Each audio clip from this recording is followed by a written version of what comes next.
Welcome to Sports Talk with Steve Jones, the daily talk show with the voice of Penn State football and men's basketball. You never know what special guest may stop on by any given day. Now here's the man of the hour, Mr. Steve Jones. Well, the show's an hour. I guess that makes you the man of the hour.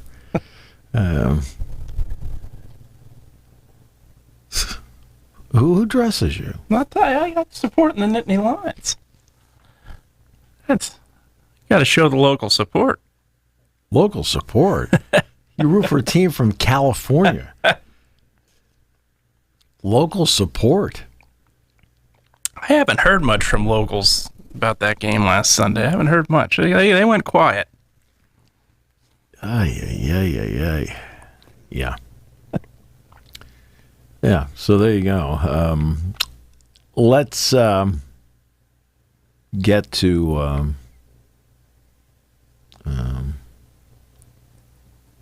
a couple of stories. We'll start with basketball last night. And something that always rears its head when you play there, when Penn State plays there. And it is, and we talked about it, okay, is the free throw line.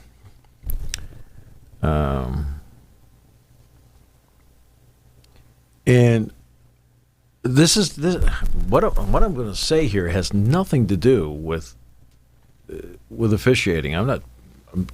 If you listen to the broadcast last night, Dick and I not one time complained about officiating all night long. Didn't say a single word about it. Nothing. But you get into a game like that, and a team that is struggling to score, because Penn State played with, for the most part, cohesion on offense, connectivity on defense. That's what Mike's been expecting the entire time, except the result. The result, of course, in the end. They played hard last night. They played passionately last night. And it was a really good, tough, hard-fought game down there. We always talk about the ability to win the two lines. Well, Maryland won the two lines last night, 45-43. Well, Penn State won the three-point line, 24-15. They lost the free throw line, okay, by 11 last night, 30-19. Maryland came into the game getting 25% of its points from the free throw line. So 25% of their points were from the free throw line. That's a high number. That's a top.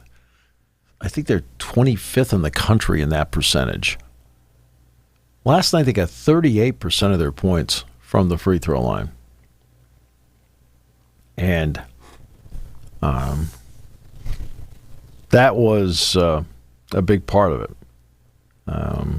Big part of it. And they really practiced well on Monday. You could see it. They followed up with another really good practice on Tuesday. You could see it. I mean, these practices were different in terms of scope, connectivity, paint touches and on offense, switching properly on defense. They hit 5 threes last night. I'm talking about Maryland. But they were 5 for 25. All right. They came in at 22.7% on the season. They shot 20% last night, so the number was even lower. It wasn't for the free throw line. Right? And again, I'm not sitting here complaining about the calls. No. What they have to do now is they'll have a more limited practice today for obvious reasons, and then go at it tomorrow and then play Ohio State, which is good. They're 8-1. They beat Miami of Ohio last night. But Ohio State's off to a good start. Beat Alabama. Lost to Texas A&M. That's their only loss. And they're playing well. But they get them here on Saturday at 6. And the key is to take last night's effort and come back with that same kind of effort, if not even a little bit better. You're always looking for more, so you're always looking for better. But that will be the important part. Do they practice today, limited as it may be? Do they practice today at the same level they practiced with Monday, Tuesday? Do they then practice Friday at the same level they practiced Monday or Tuesday, if not even a little better, and then play the game better than they played last night? The whole thing is not to have it be a one-off, it's to sustain it. But Mike and his staff had a great plan last night, and in the end, the game went overtime. Kanye Clary played really well last night. Really well. Terrific game for him. Next story is one that I'm sure you've been reading about, at least this morning. Pete Thamel put it out that Duke appears to have settled in, that they would like to, of the people they've interviewed, they'd like to talk more extensively with Manny Diaz. They say whatever happens will be within the next, they claim in the next 24 hours. So we'll see. They just said the report is that he's become, quote, the favorite. And the Fayetteville Observer wrote the story. Rod Baxley from the Fayetteville Observer wrote that. And Pete Thamel put out on X that he has emerged as the focus of Duke's head coaching search. They say a decision is expected in the next 24 hours. So we'll just see how it plays out. Okay? And that's... unless you're actually sitting there and listening to everybody as to where they stand, well, you're just guessing. So we'll just find out how Duke feels. If it is Manny, then it's Manny. Does Penn State get an opportunity to counter? I don't know. If that's the choice. And we'll see how it plays out. But we'll know something in the next, they claim, in the next 24 hours. For the uninitiated, being you, that'd be tomorrow. So I worry. 24. I just feel like I have to explain everything to you. I worry about it. Now, I worry about it. So that's that story.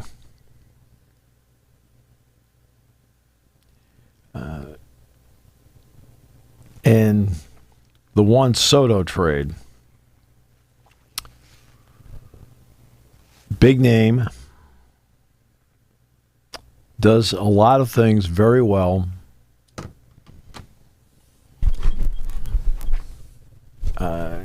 He can help them. He's good defensively, covers a lot of ground. He'll be the center fielder in New York. That'll allow them to move Judge back to right field. He has great patience at the plate. He is not a free swinger, wild swinger by any stretch of the imagination. But there is a... We're in an interesting generation that if somebody does something highlight-worthy, spectacular, and does it many times, he's the star of all stars. That's how sports is covered today. Sure. And that immediately tells you that whomever's doing it has just no feel for the game. He's a 284 lifetime hitter. Right? He's not Hank Aaron. Okay? He's not Willie Mays. He's, again, great patience at the plate. He can run the bases. Really good in the field. Can hit with power. He's not a 50 home run guy. He's not a 40 home run guy. He's not, okay? 30 is a big year for him. Okay. Are the Yankees better by getting him? Yes. Gave up a lot to get him, though. No, they did give up a lot to get him. I mean, a lot. You look at, for example, Michael King is, what, he a 1.80 ERA last year? Really, really good. The Padres, by the way, take their payroll, which had been top 4, and they roll it back to $200 million.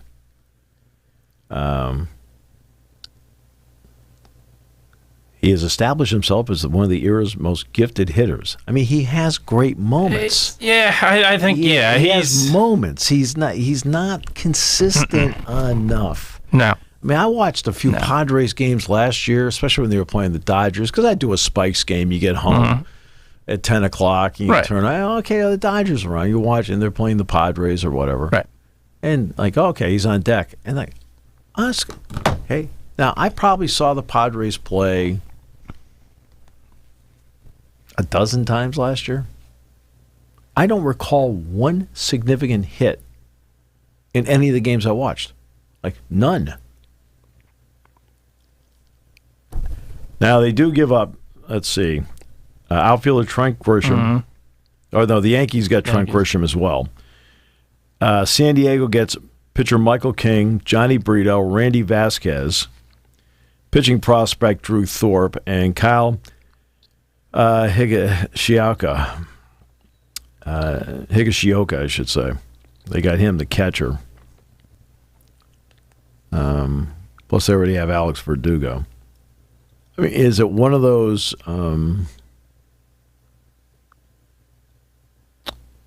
Verdugo and Soto are both going into the last year of free agency. So let's keep that in mind. This will allow, by the way, Fernando Tatis to move to center field for the Padres. But this is one of those big-name moves with a very, very good player that certain people think is an awesome and incredible player, but he's very, very good. I mean, who would you rather have, Bryce Harper or Juan Soto? Even at age, it's Bryce Harper. No Bryce doubt. Harper. Yeah. I'd rather have Bryce Harper in a heartbeat over Juan Soto.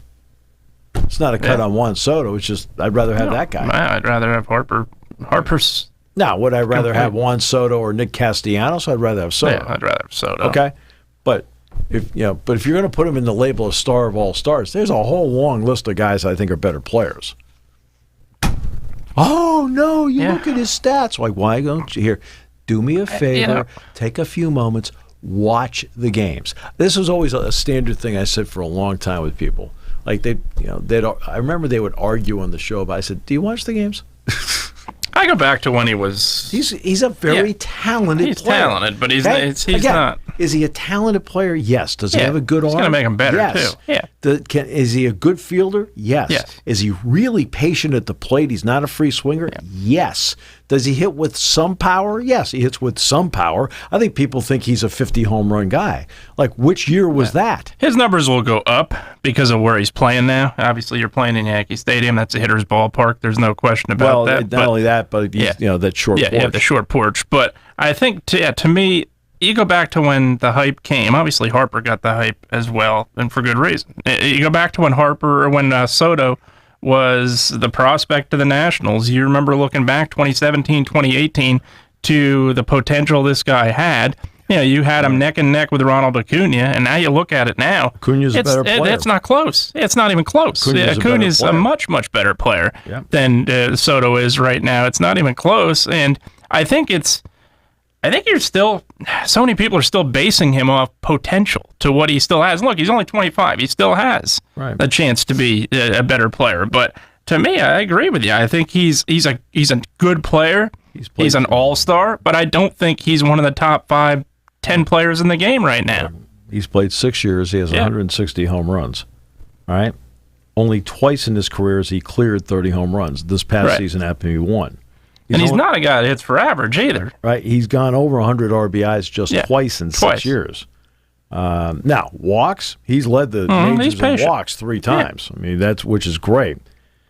He has hit over 300 twice, but it was a long time ago. Led the league in hitting at 351, then 313. Since then, he's hit 242, 246, 236, and 275. Those were his last 4 seasons. 242, 246, 236, 275. On base percentage, though, is excellent because of the walks. Mm-hmm. He's a career 284 hitter. I'm sorry, but that's like he's a career 284 hitter. Again, this is not Willie Mays. No, it's not Hank Aaron. It's not Ronald Acuna Jr. Okay, and sorry. Now Acuna's going to get you bases. Is he really, really good? Yes. Mm-hmm. Yeah. Okay. But he's not a Hall of Fame talent just yet. No, he's not a Hall of Fame player. And then people are acting like he's a Hall of Fame player. Mm-hmm. I mean, he's especially going to San Diego. Right. Yeah, the Padres, I think, there's no question they had to make a big splash. And a big splash meaning getting rid of somebody that's on your team. Because everything that they have done so far has been a little bit of a failure. Yeah, they've been to the playoffs, been to the LCS. They were dominating that LCS by the Phillies, lost in 5 games, swept last year in the playoffs. So they absolutely had to do something. And that something was ultimately unloading Juan Soto, who's going to be a free agent at the end of the year anyway. Right. So that's the other part of it. He's going to be a free agent, as will Verdugo. So the question will be whether you're renting these guys for a year, if you can work out something long-term. Because remember, Washington had offered him a 15-year, $440 million deal, and he said, no, I don't he turned it down. Yep. Oh, what do you think? He's automatically going to stay here? No. No, and the other part of it, for the Yankees' perspective, I think it's part rental, part experimenting what they can do with their outfield. Because now, obviously, you said you move Judge over, absolutely. You also have Verdugo in the mix now, so you could probably DH Stanton a lot more, primarily, completely now, which I think will be one of the biggest things because he's a guy that has completely struggled to stay healthy his career.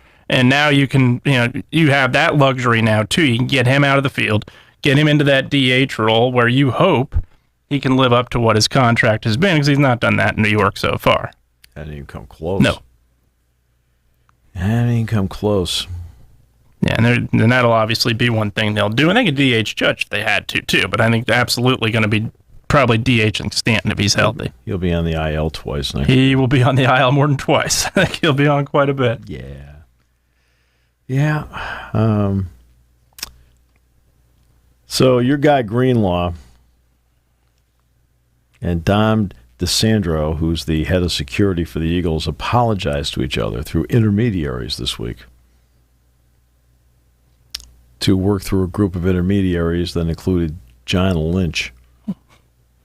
Greenlaw said, quote, you know what? He seemed like a genuine guy, seemed like a guy everyone loved in the building, so I hated that it escalated and went like that.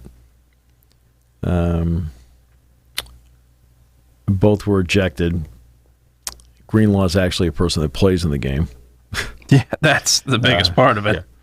Yeah. Officials reviewed video that showed a staff person that made contact with the player, and the player involved then made contact with a staff member, which warranted disqualification. That's fine. I mean, I understand that. Kyle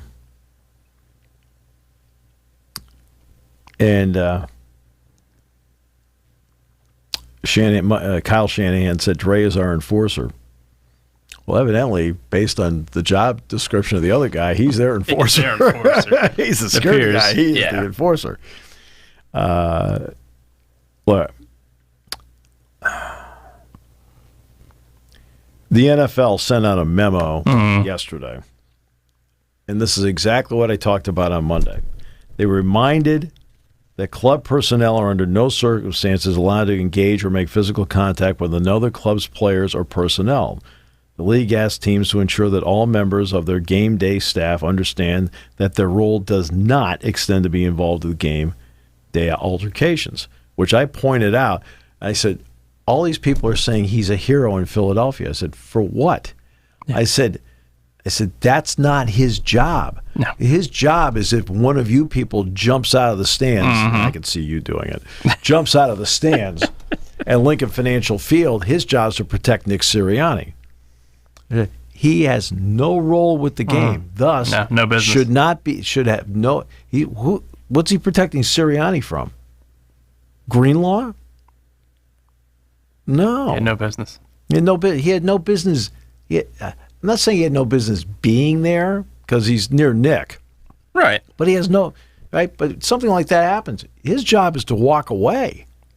He is not involved in any way, shape, or form with the football operation of the team. Thus, should not be involved in any altercation with another player at any point. Zero. Right. Because that's not his role or his job. All right? Okay.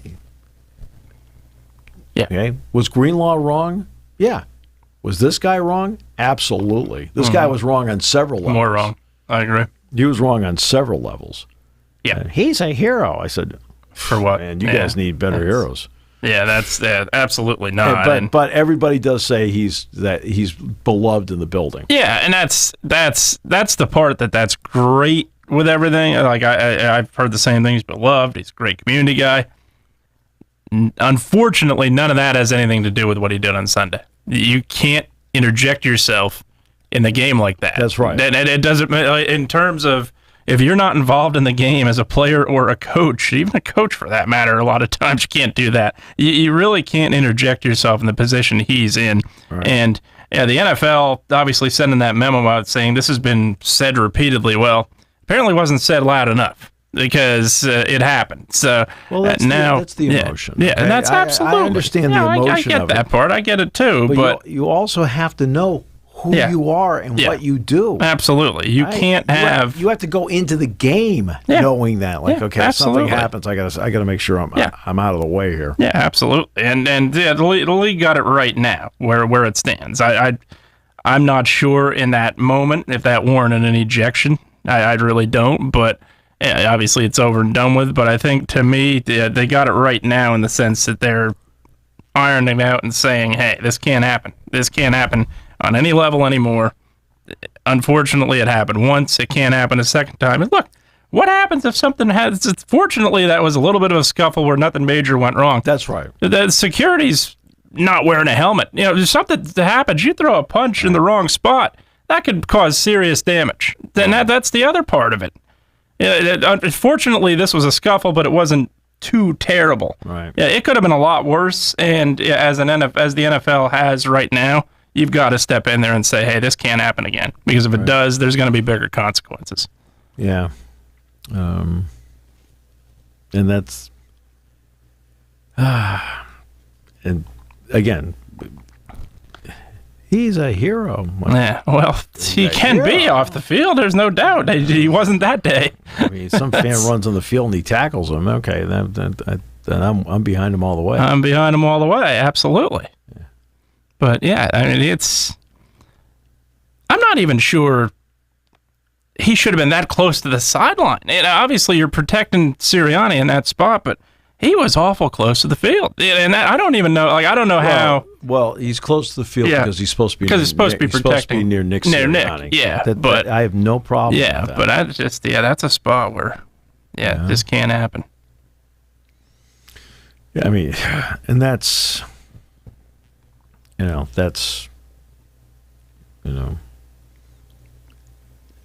mean, it was a perfect storm there. Greenlaw's emotional. He's the emotional leader. Absolutely. And he's a watched guy at this point. He has committed several penalties that have been 15 yards. That is because people like you are always encouraging him to do more. That's what it must be. But no, it's never enough for you. He has been ejected before. He has done some dumb things on the field. He's done some amazing things on the field. He's one of the better linebackers in football, but he himself has to control his emotions better in a lot of spots. Yeah, no question. Another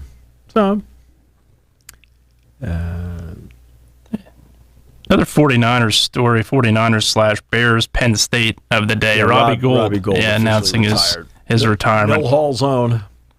Mill Hall Zone, yep, Central Mountain, yes, sir.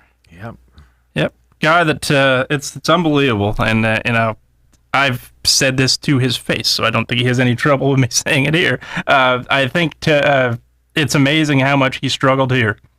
And, to me, I never thought he would make an NFL roster, let alone now. It was probably on the cusp, and look, kickers are tough to get in, probably on the cusp of Canton, Ohio. And that's the unbelievable part. Now, was some of that being Adam Vinatieri? I'm sure. Adam Vinatieri helped him. I helped him a lot, but Robbie just became when he automatic. Went to the Patriots from here, I talked to Robbie, and Robbie said Vinatieri really helped him. And, same. Yeah. And, he just told me straight out that he did. Mm-hmm. Yep. I said, hey, that's great. And then he was able to get himself with the Bears. Really did an exceptional job. Kicked him in the Super Bowl. And look, that's a tough place to kick, Soldier Field. Absolutely. Automatic in the postseason, too. Absolutely automatic in the postseason. As a kicker, you can't ask for anything more than that. You really can't. And I go back to a game. One of the games that really, for me, it's going to be forgotten because he did so many other good things. But I go back to that game with the Rams 2 years ago. Playoff spot on the line. Their punter is hurt. Robbie Gould comes in and delivers 2 incredible punts. Right. No, Robbie Gould he can do it. Robbie Gould hits a clutch field goal in that game and hits every extra point. Just absolutely, that to me sticks out as one of his best games. And I'm not even sure, obviously, kicking that field goal in the snow in Green Bay, knocking out the Packers was clutch as can be, as so many others were. But I go back to that game with the Rams where he had a punt and he delivered 2 beautiful punts, pinned the Rams back, and that helped a ton because that game, playoffs were on the line. Niners lose that day, they're not in the playoffs. So this has always been one of the fun stories I've told.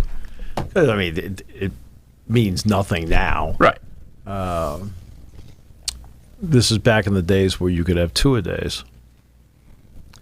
And so it was, it was during the week. It was not a weekend. It was during the week. It was during the time of the Little League World Series. And the team from Washington State, I can't remember which town, Kirkland or someplace like that, made it to the Little League World Series representing the West. And Mike Conforto, who's now with the Giants and would play with the Mets, his dad originally is from Altoona, and he played football here at Penn State. And in fact, he ended up marrying the synchronized gold medal winning swimmer Tracy Ruiz. That's the mom. So the team's here, and so he wants the team to meet Joe and come to a practice. And everybody has always been very accommodating here about whatever, if the Little League World Series team wants to come here. I remember the team from Hawaii that won it all came here. Remember the Red Line team with James? Sure. They were kicking field goals in practice when James had them here. So Penn State, of course, says yes. Well, a writer from the Seattle Post-Intelligencer, so this is what, 2004? Maybe 4. Yeah, either 03 or 04, one of those 2 years. Yep. Yeah. It was Robbie's senior year. Yep. So I think it was 04. So it'd be 04. Yep. All right. So they're here, and he says, I've got he calls Jeff Nelson and says, can I go there and write about it and maybe take a couple of pictures? Absolutely. And Joe's like, hey, great. That's no problem. You can do that. But he doesn't know which practice it's going to be at. Now, I pretty much assumed it was the afternoon practice because they're 11 and 12-year-olds. Did you expect them to be there for the 10 a.m. practice? No. Which is an hour, which, by the way, is also an hour away? No. But he doesn't know. So the morning practice was all special teams. Later in the day, they were going to do a scrimmage in the stadium. And they're in the stadium for both practices. So they're going through, and I'm standing there, and I'm watching. And the last thing they're going to do in the practice is they're going to kick 5 42-yard field goals. You know, near hash, far hash, whatever. Okay. And Robbie had an up and down preseason. So I'm standing there, I'm thinking, oh, please. The first one, boom, high, majestic, slides wide right. Like these are all close. Second one, high, majestic, and slides wide right. Third one, high, majestic, and slides wide right. Fourth one, overcompensates, hooks it left. I'm like, standing there going, oh, God. And then the fifth one, high, majestic, and slides just right. And Joe comes up and he says, that's it. I've had enough. He said, you're wasting our time. And he goes storming out. Well, the gates were all shut and everything. So in the tunnel area behind the gates, Jeff is there with the writer from the Seattle Post-Intelligencer. And Jeff says, this is Jason Lord from the Seattle. Yeah. He goes storming because Joe was so mad. He goes storming out of there. Right. 3:00 that afternoon, they have the afternoon practice. And the team shows up.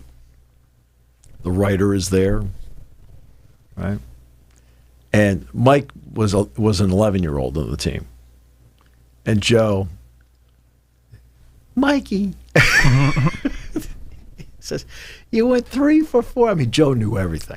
You went 3 for 4 last night. That double you got and that catch you made in center field was incredible. You're a much better athlete than your dad.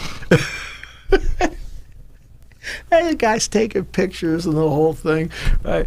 Because he wouldn't talk to anybody. And then he talked to the writer afterwards, right? It was all great.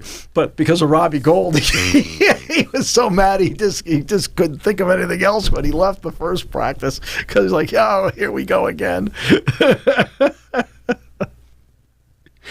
Oh, yeah. That was Robbie for you. Yeah, there's no doubt. He had his moments here. No, I'm just saying. It's just the two are connected. I always thought it was like also like 5 back kicks and Joe was like, yeah, and he's not going to talk. I wouldn't talk to anybody. Like, no, not time for this. Probably wouldn't either. Right? I'd be furious at that point. And now he come back later. Kids, how are you? It's like, okay. I'm standing there like, this is actually a lot of fun.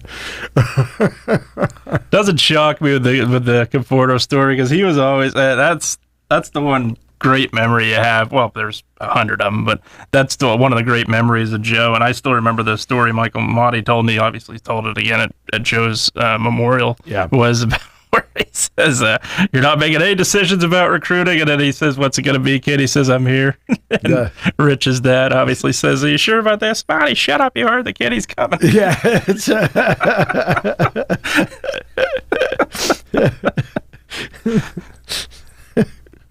That's a true story. Told Maurice Evans one time he used to rule the streets of Brooklyn long before Maurice was born. Oh, Maurice. So, that was another good one. So I'll tell you a broadcast story involving Maurice Evans. Penn State's playing in the Alamo Bowl. And remember they fell behind Texas A&M 14-0. They came back and won the game 24-17. Morelli had a good game. They used Darryl Clark in the Wildcat, and it was really well done. Well, one of the plays that turned the game around early, once Penn State settled in, was Texas A&M had a running play, and it got to the sideline, and they fumbled the football, and A.J. Wallace recovered. Right? And I said, fumbles the football. Penn State recovers at the 16-yard line. It's A.J. Wallace. And I looked over, and you know how the TV is always behind? Okay? We're always ahead of the TV broadcast. I glanced over at the TV and said, that Maurice Evans forced it. I was like, oh, how'd you know that? Well, I didn't know it in real time. You have to use all the tools at your disposal. Looked over and go, it's 48. Got him. And Evans played great that night. Yeah, I remember that. Because they were exhausted chasing him all over the field. All over the field. Chasing him. I mean, and that's one of the reasons why you always need a lot of defensive linemen. because in today's game, especially with a guy that can move around, you're chasing him, you need to keep people fresh out there all the time. So, yeah.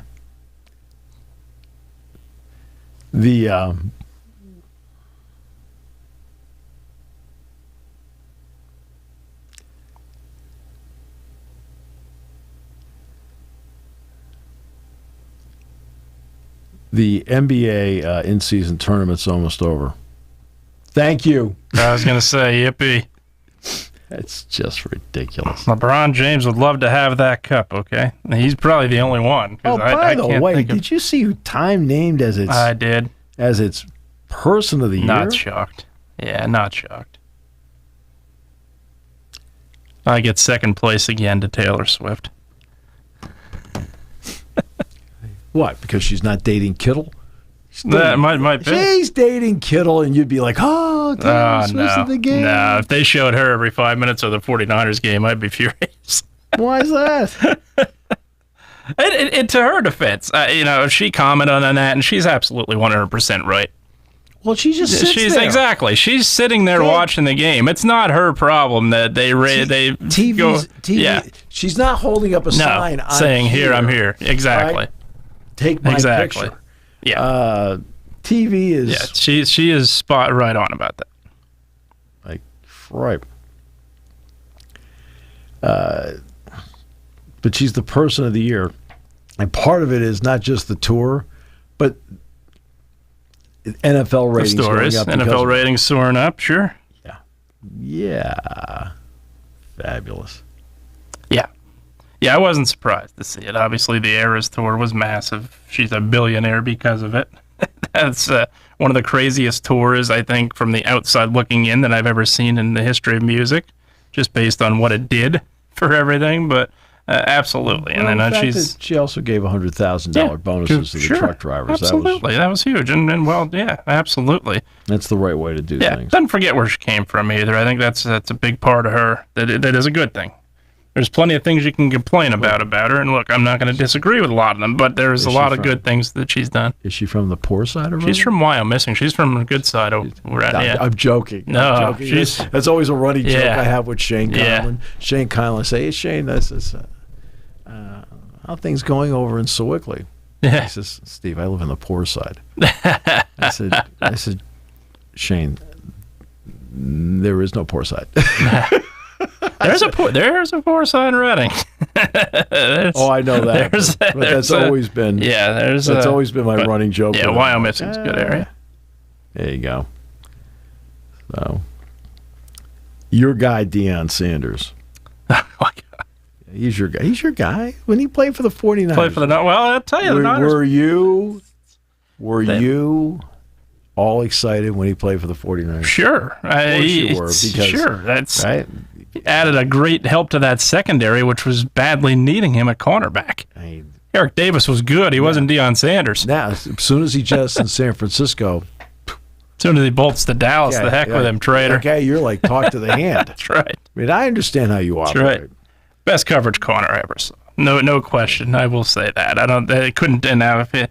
He tackled when he had to. He couldn't tackle. That's accurate statement. He tackled pretty much when he had to. I think he was kind of the energy saver. He's kind of like the electric bill that went down because he saved his energy. That's Deion Sanders for you. Well, wide receiver Winston Watkins Jr. I don't even know if I probably shouldn't have mentioned his name, but he had committed to play in Colorado, and then he decommitted. Okay.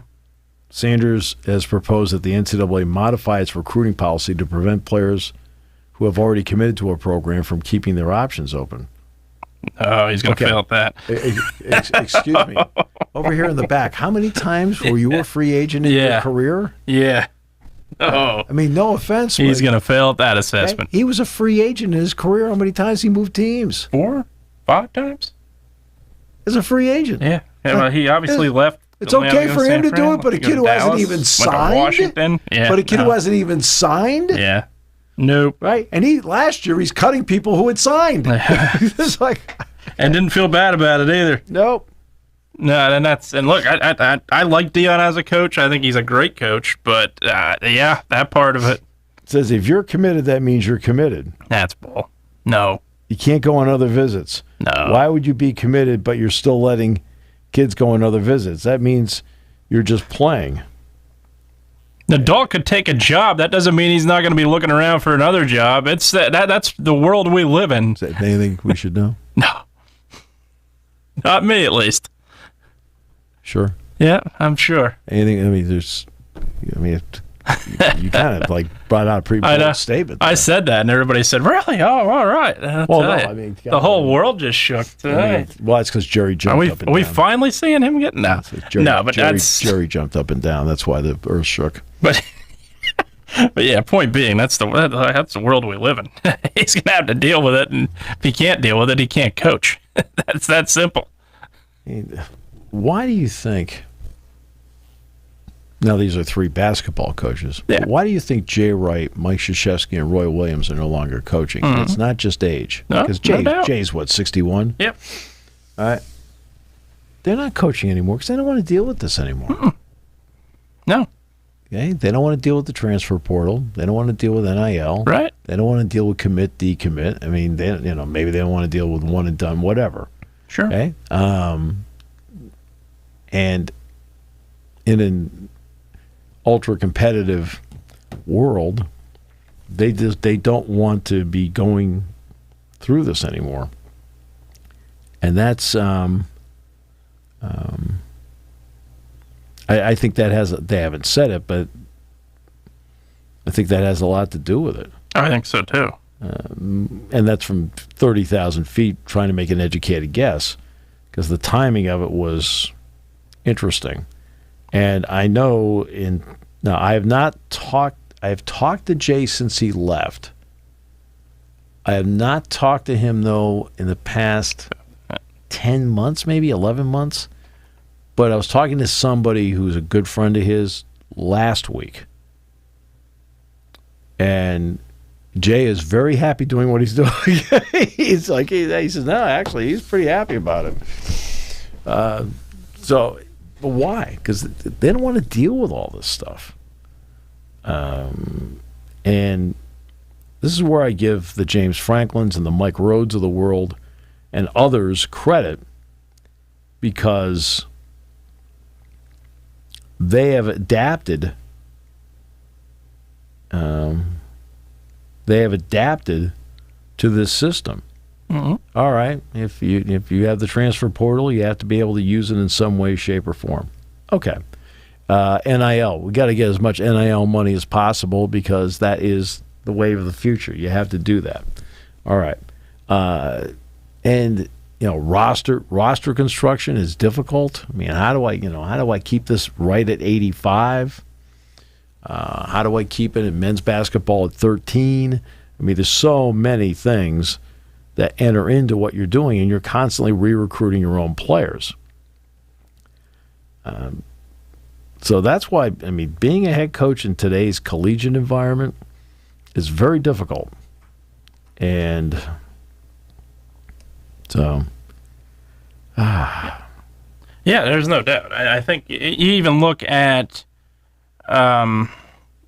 college football. I think a lot of these coaches have not adapted yet to the portal and NIL. I think Dabu's a prime example of that. Now, he may scream at me if he was unhappy on his coach's show once before, but I think, to me, and Nick Saban, I think even though he's in the playoff, I don't think has adapted as much. No, he has. They've adapted. They've adapted, but two of his key players were from Georgia. Georgia, right? But I think the linebacker and Burton, the wide receiver. Exactly. Right? In other words, that's adapting. If you say, you know what, Dabo is not taking anybody from the portal. No. But the other part is NIL part of it, too. That's where I don't know if Saban is fully adapted. I think the NIL portion of it is still where, look, did Bryce Young get to where he got? Absolutely. Well, first of all, okay, the NIL part. The coach can sit there and can say, we need more NIL money. Right. But the coach cannot go out and get the NIL money. Right. No, absolutely. Okay? So Saban doesn't have to go out and do anything with it. He also knows the way of the world. Right? Transfer portal, they've done it right at Alabama. Right? I like the teams that like to develop their own players, but also are selective, saying, okay, you know what? I've looked at the roster. What do I need? Yeah, that's the way to do the portal is, okay, let's plug in where we need. Don't rely entirely on it. And Saban's done that. Yeah. And one of his top linebackers, last year, the year before, was from Tennessee. I mean, they've done some things in the portal. And that is, again, I think that's the proper balance and use of it. Unless you're in a situation, I mean, Mike Rhodes had no choice. No, absolutely. Mike Rhodes came in, looked around and says, okay, I've got 3 players. Well, we sort of need to get at least 2 more. How would you like to practice? We may have to get more than 2. So they got one freshman and they got 9 transfers. Okay. And that's their team. He had no choice. In his situation, he had no choice. Penn State has no shot at anything unless that portal was used. As time goes, as Mike signed, 3 players. Uh-huh. That's what Mike wants to do. He wants to sign and develop his own players in his own culture, have them form their own culture as a team moving forward, and then be selective about using the transfer portal. You look at last night's game, Maryland. Dante Scott's homegrown. Julian Reese, Angel Reese's brother, right? Homegrown. Young is a transfer. Kaiser is a true freshman. Long is a transfer from Seton Hall. Harris Smith, Deshaun Harris Smith, is from the other side of D.C., from the Fairfax Woodbridge area. So he's a true freshman. So, I mean, they're not overloaded with, they had Jordan Geronimo. So they got Geronimo, Long, and Young, 3 transfers among their top 7 players. The other 4 happen to be homegrown players. Now, and remember this year, Akeem Hart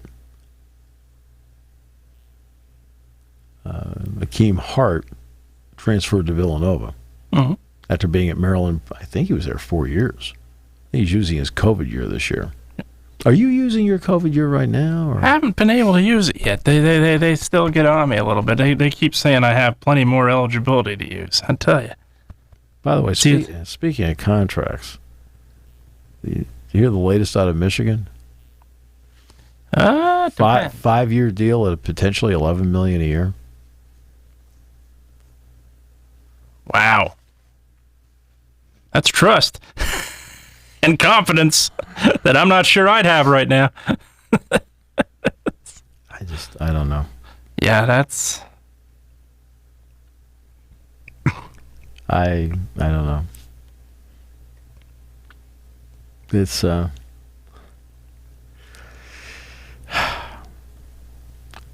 at Michigan, after wandering in the wilderness for a while, the last 3 years, I'm trying to think if there's anything else significant over the last 3 years that's happened there.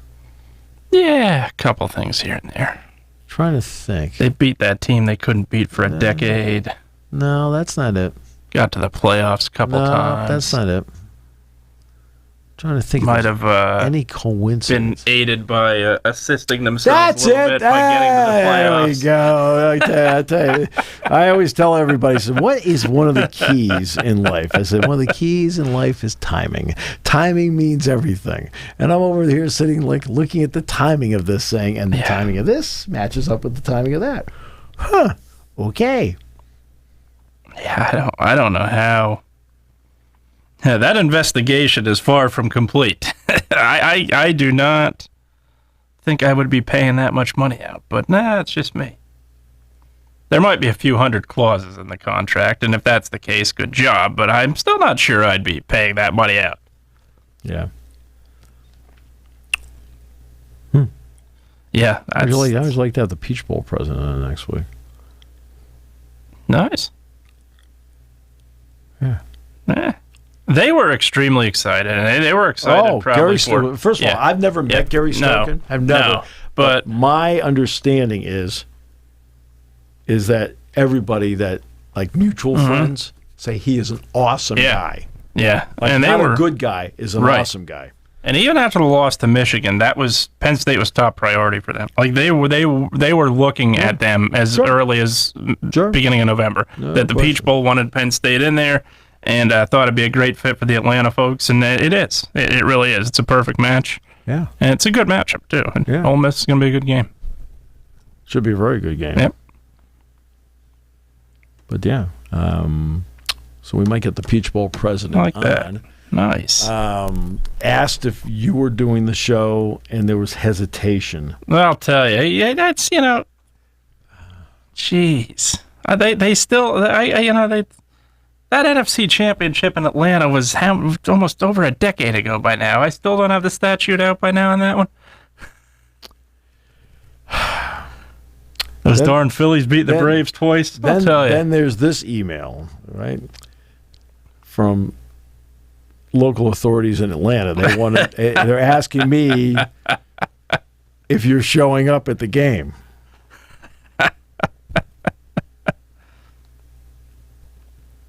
We thought when we got rid of the Georgia Dome, that was going to be the last part of not having you.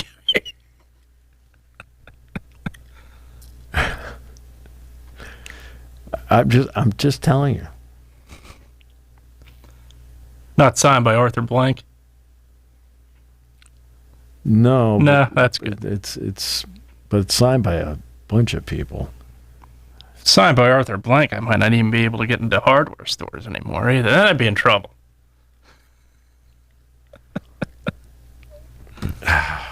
Perfect. Get this guy on at 1:45 on Monday, and then we can rerun it later in the week. Yeah, in fact, probably on Tuesday because I've got a hoops club on Tuesday. There you go. So a little busy. I have basketball on Saturday, football banquet to MC on Sunday, hoops club to MC on Tuesday, talk show Thursday, quarterback club on Friday, go to New York game on Saturday at Madison Square Garden, which, by the way, there are also several warrants for you. Several? Oh, man. They don't let anything go. Look at this. Look at that list. Man. Okay. Jeez. These are all the cities I'm visiting. Oh, man, I'll tell you. Okay, Orlando authorities. Jeez, Orlando authorities. Detroit authorities. Jeez. New York City. Philadelphia, because I'm going to the Palestra. Atlanta. Oh, Philadelphia, I'm not shocked. D.C. D.C., yeah, come on. I was just there. I mean, okay, these are all people. I stepped in the White House one time, and that's all she wrote, I'll tell you. And your problem is your name's easy to spell. Not easy to say, though, for some people, believe it or not. Oh, boy. There are a lot of people that don't believe my last name is my last name. Dan Patrick made me show my driver's license, too. Oh. Well. It's like, yeah, it is. I promise you. Well, I've actually had people ask me, like, is that your real name? I said, well, Stephen. Yeah. Yeah. Yeah. But, yeah. We had a jock used to be in this exact building. Last name was Brilliant. I said, is that really your last name? It is. All right. Yeah. I think everybody knows Roger Corey. Corey's not his last name. Right. So that's why people ask. Yeah. But no, it's Steve Jones. And when you're signing stuff, you're very happy when you're signing stuff that it's 10 letters total. Yeah, exactly. Same here. 9. It's like, here you go. Here you go. Yep. 9 for me.